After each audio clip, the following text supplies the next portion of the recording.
Olá, hoje vou falar um pouco sobre língua portuguesa, tirando de letra o nome provisório que eu estou dando para esses meus comentários. Vamos aqui, olha, uma foto do descobrimento do Brasil. Do descobrimento do Brasil. Eu digo provocativamente que o maior erro de português que já foi cometido foi Portugal ter descoberto o Brasil. Como assim, Bravadão?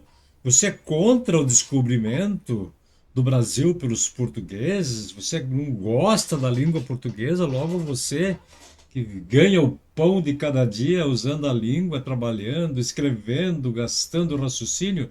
Não, claro que eu gosto da língua portuguesa. Claro que eu gosto da cultura portuguesa. Eu só estou fazendo uma provocação, porque aquela história que a gente aprendeu nos livros lá do primário, né, no começo do ensino, que os portugueses descobriram o Brasil assim meio que por acaso, não um caso pensado. Houve aquela tal da calmaria, que é uma tempestade de falta de vento, e a calmaria fez com que as embarcações comandadas por Pedro Álvares Cabral ficassem meio perdidas pelo mar e de repente eis que, terra à vista, terra a prazo, e foi descoberto o Brasil. Claro que o Brasil não foi descoberto por acaso. Os portugueses na época já dominavam, como ninguém, os princípios da navegação. Vasco da Gama já tinha contornado o continente africano, passado ali pelo Cabo da Boa Esperança, ali onde fica a África do Sul, na busca de um novo caminho para as Índias, já que os turcos haviam tomado Constantinopla, toda aquela história. Então, os portugueses já dominavam a escola de Sagres, né? Dominavam os principais instrumentos de navegação, o astrolábio, o quadrante, tinha os mapas.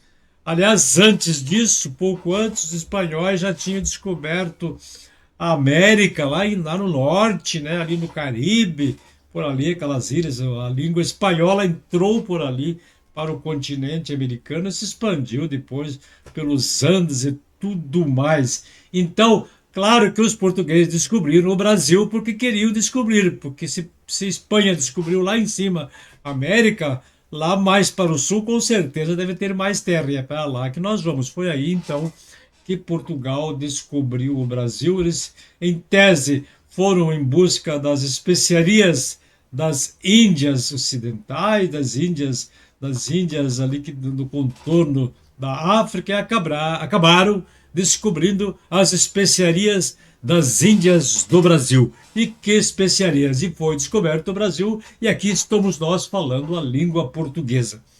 Poderíamos ter sido descobertos por outros povos que andaram por aqui, bordejando por aqui, tentando tomar. Os ingleses estiveram por aqui, os franceses estiveram por aqui, os holandeses estiveram, sobretudo ali na região de Pernambuco, então até se estabeleceram por aqui, por pouco, por pouco, por pouco. Nós não estaríamos falando agora no Brasil uma língua que não a portuguesa. O espanhol poderia ser também, porque por um bom tempo os espanhóis dominaram o Brasil por causa do famoso Tratado de Tordesilhas, mas poderiam ter sido os holandeses que deixaram características no Nordeste, poderiam ter sido os franceses que trouxeram muitas influências para o Rio de Janeiro e coisa e coisa, que isto aqui não é uma aula de história. Eu só estou dizendo que o maior erro de português da história, então, foi Portugal ter descoberto o Brasil, porque é um erro entre aspas. Vocês entenderam, não é? Agora, há uma grande discussão. A língua que se fala no Brasil é a língua portuguesa? A língua portuguesa de Portugal é outra língua? São línguas diferentes?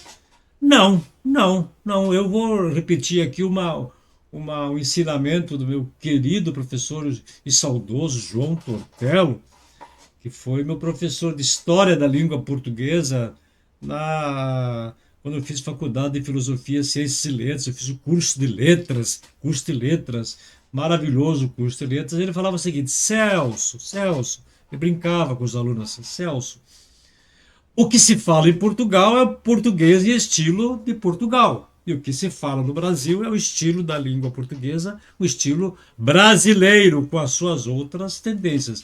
Mas a língua, no fundo, é a mesma língua, é a mesma língua. O Portugal que se fala em Portugal é um pouco diferente do que se fala aqui no Brasil. Assim como que se fala no Rio Grande do Sul é um português diferente, um pouco diferente do que se fala no Nordeste, no Norte, aqui mesmo em São Paulo e assim por diante. Assim como o que se fala, o espanhol que se fala na Espanha é um pouco diferente do espanhol que se fala no México, que se fala na Argentina, que se fala em todos os países da América do Sul, em todos os países que falam espanhol. Há uma diferença. Assim como o inglês que se fala na Inglaterra, que se fala na Austrália, que se fala nos Estados Unidos, é o inglês diferente, com estilos diferentes, mas a língua é a mesma. Por que que eu digo isso? O que faz uma língua, claro, o vocabulário, em grande parte, é o grande armazém, é a grande dispensa de palavras de uma língua, mas o que forma uma língua, essencialmente, é a sua gramática, sua sintaxe, né? Como que as palavras concordam entre si, como que elas flexionam em aumentativo, diminutivo, como que os verbos concordam, como se conjugam os verbos, como que as palavras se unem para formar o jeito de falar de cada região. A língua é a estrutura maior, é aquela estrutura que contém todas as possibilidades de um idioma. Então, a língua existe como uma estrutura formada. E cada região, cada pessoa, cada família, cada cidade vai falar de um jeito mais ou menos próprio, usa a língua de uma maneira mais ou menos própria. Isso não quer dizer que a língua que se fala em Portugal não seja a mesma língua que se fala no Brasil, porque ambas as falas, ambas as maneiras como a língua é usada, têm a mesma raiz, que vem lá do latim, que tem influência árabe, que tem influência do francês, que tem influência do monte. Não existe língua pura, não existe língua pura. Elas sempre estão passando por novas experiências. A língua é um fato social dinâmico, sobretudo a fala. A fala veio antes da língua gramatical. As pessoas começaram falando e se acertando, depois que vieram os gramáticos para complicar a nossa vida, mas para manter também a língua no seu aspecto formal. Então, para simplificar a história, o que se fala em Portugal é a língua portuguesa ao estilo de Portugal, e o que se fala no Brasil é a língua ao estilo brasileiro, e fora os dialetos e tal que surgem no meio de tudo isso. Agora, existem características muito marcantes. Por exemplo, Portugal, português de Portugal, adora falar tu vais, usa o tu. Nós aqui usamos mais o você. Eu ainda vou falar sobre você. O português de Portugal praticamente não usa o gerúndio. Eu estou a estudar, eu estou a falar, não é eu estou estudando, estou escrevendo.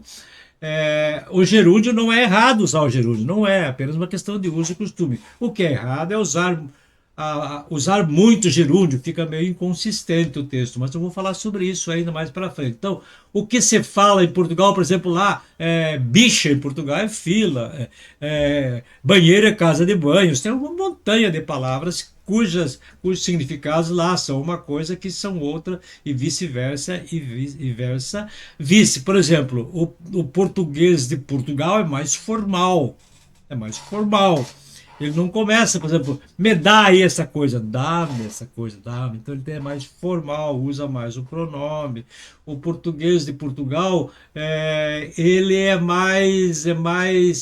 vamos dizer assim, as possessões portuguesas, as colônias portuguesas que foram dominadas pelos portugueses, e claro que até hoje eu uso a língua portuguesa, lá existe um português muito mais parecido com o português de Portugal, porque demoraram essas possessões para adquirirem a liberdade, ao contrário do Brasil, que muito antes teve influência forte do Tupi-Guarani, das línguas africanas. Então, o Brasil amoldou uma língua portuguesa um pouco mais solta, mais livre, diferente, mais solta, né? O português de Portugal, por natureza, já é um pouco mais formal por causa da índole.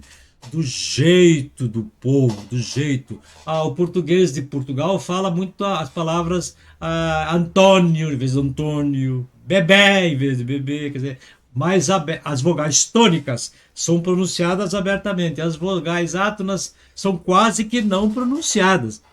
Então, por isso que se fala que a tendência da língua portuguesa falada em Portugal é praticamente ficar uma língua consonântica, muitas consoantes unidas e poucas vogais sonoras.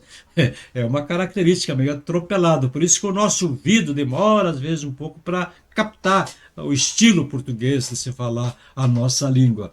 A melodia da música é um pouco diferente, o ritmo é um pouco diferente. Agora existe uma coisa assim muito característica. Quando a gente pega a língua portuguesa no seu uso mais formal, no seu uso mais clássico dos livros, você pega essa de Queiroz, você pega Fernando Pessoa, Camões, os grandes nomes da literatura portuguesa, você vai ver que o que os literatos brasileiros escreviam classicamente, o que os portugueses escreviam, escrevem ainda, lá, quando atinge esse nível clássico da língua, é um pouco mais parecido, os vocábulos não são tão diferentes, as palavras não são diferentes. Quer dizer, o léxico da língua, quer dizer, o conjunto de palavras, é um grande depósito de palavras que está lá no dicionário.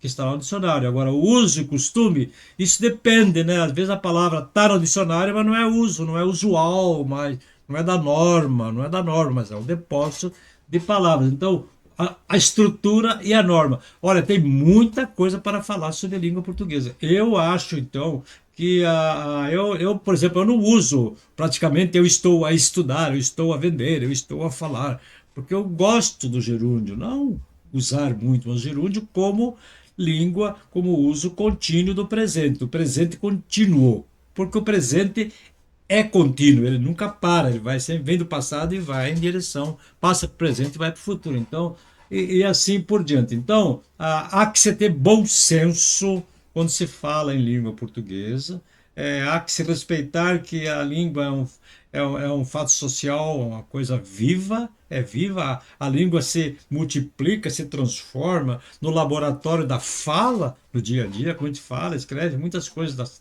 da fala acaba indo para a linguagem formal, né, para a língua formal, para o dicionário, para a gramática. Então, você pega a gramática de 100 anos atrás, vê quanta diferença existe, né? O que aconteceu foi uma reforma ortográfica, unindo a grafia da língua portuguesa onde quer que ela seja praticada. Não houve uma reforma semântica, uma reforma vocabular, né? Não houve uma reforma das palavras, o uso que devem ser usados ou não. Então, um grande conjunto de coisas que acontecem independentemente da gramática. É o Marvadão que gosta de falar em língua portuguesa, tirando de letra, quer dizer, falando as coisas que eu acho apenas para comentar com os meus amigos coisas que eu penso sobre a língua portuguesa e alguns esclarecimentos que são importantes. Não vou dar uma de professor de português, não vou dar uma de ficar aqui encontrando erros e tal, mas mais comentando a língua como um fenômeno social, um fenômeno. Todos nós falamos de uma forma ou de outra, ok? Então, então,